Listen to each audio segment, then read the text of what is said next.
why are you so emotionally attached to the fingerboard? What's the point? Like, give me a good argument as to why you would get that emotional response. The only data we have for climbing and the amount of force we would use on a hand when climbing, Lattice did a video fairly recently. And on their power move, they grabbed the hold and it was about 45% of the athlete's body weight. And there was 2 athletes. Right? So we can say, let's say on average, we use 50, maybe 60% of our body weight on the climbing wall. Why the fuck do I need to load two times my body weight on a fingerboard? It doesn't make any sense, right? And so one of the, and it's not that you can't get stronger on a fingerboard, and it's not that strength training is not productive, because strength training is, but people want to get too emotionally attached to the idea that the way the exercise looks is what creates the adaptation, which is not true. And that's not what the science would say. The science would say strength training adaptations come from the intensity, come from the velocity, and there's a coordination component, but the coordination component is not really the component that we expect to transfer between skills.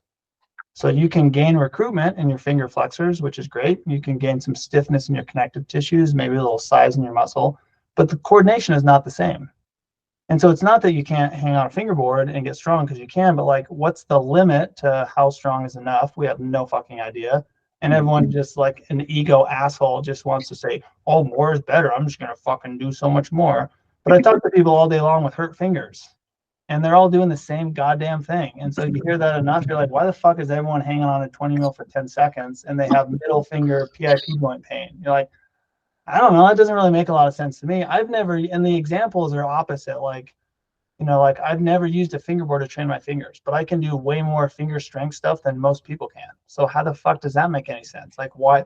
So like, people want to listen to professional athletes, and I'm going to do what professional athletes do, because they know what they're talking about, right? So you take the 1% of people and you follow what they do. That's fucking stupid logic.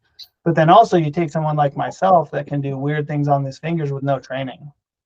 And so it's just kind of messy, right? It's just like, you have to, I think people are lazy when they like hear my information. You have to like actually try to understand what someone's saying, because it's like nuanced and it's always like subtle, and there's not an answer, and it's never like this for sure. It's always like, it depends.